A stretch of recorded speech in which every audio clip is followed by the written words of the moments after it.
ایک آزاد آدمی ہوں، ایک آزاد ملک میں رہنا چاہتا ہوں. میں کسی صورت یہ نہیں چاہتا کہ ہماری فوج کمزور ہو اور ہماری آزادی چلی جائے. اس لیے یہ پاکستان کے انٹرسٹ میں ہے کہ ہمارا فوج کا ادارہ مضبوط ہو. مضبوط وہ تب ہوگا جب وہ نیوٹرل ہو، وہ مداخلت نہ کرے. جو جنرل باجوہ کے دور کے اندر جس طرح کے بے دردی سے انہوں نے ہماری پالیٹکس کے اندر جس طرح انہوں نے کیا، میں آپ کو کہتا ہوں کہ میں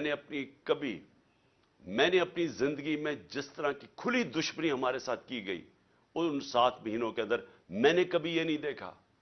جس طرح جو ہماری حمایت کرتا تھا، میڈیا کرتا تھا، اس کے خلاف ایکشن، ہمارے لوگوں کے اوپر دھمکیاں علیحدہ، گمنام نمبر سے ٹیلی فون آ رہے ہیں اور دھمکیاں دیے جا رہے ہیں کہ عمران خان کو علیحدہ چھوڑو.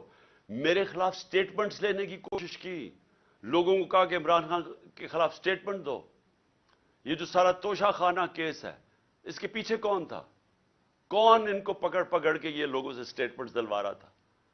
اور اس کے علاوہ جو ارشد شریف سے ہوا، جو اعظم سواتی سے ہوا اور ہو رہا ہے، جو شہباز گل سے ہوا، جو جمیل فاروقی سے ہوا، صرف اس لیے کہ وہ ہمارے حق میں سٹیٹمنٹس دے رہا تھا، جو ٹی وی چینل سے کیا گیا.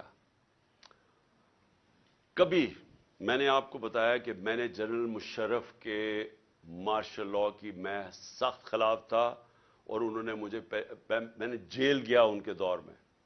میں نے کبھی اس طرح کی سختی، اس طرح کی ہیومن رائٹس کی وائلیشن اس دور میں نہیں دیکھی تھی جو میں نے اس جنرل باجوہ کے اس دور میں دیکھی.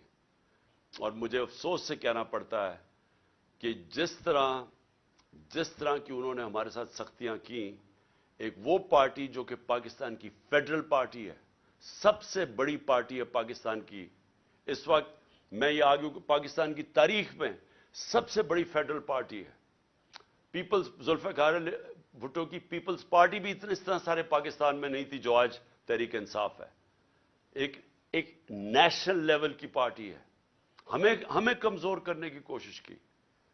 اور تو چھوڑے جو کہ جس طرح انہوں نے اعظم سواتی سے کیا ہے، مجھے تو حیرت ہوتی ہے کہ کیسے ایک سینیٹر، ایک وہ شہری جو باہر کمائی کر کے پاکستان اپنا پیسہ لے کے آتا ہے، کیسے اسے صرف ایک ٹویٹ کے اوپر، کیا ٹویٹ یہ اس نے کی کہ جنرل مشرف نے این آر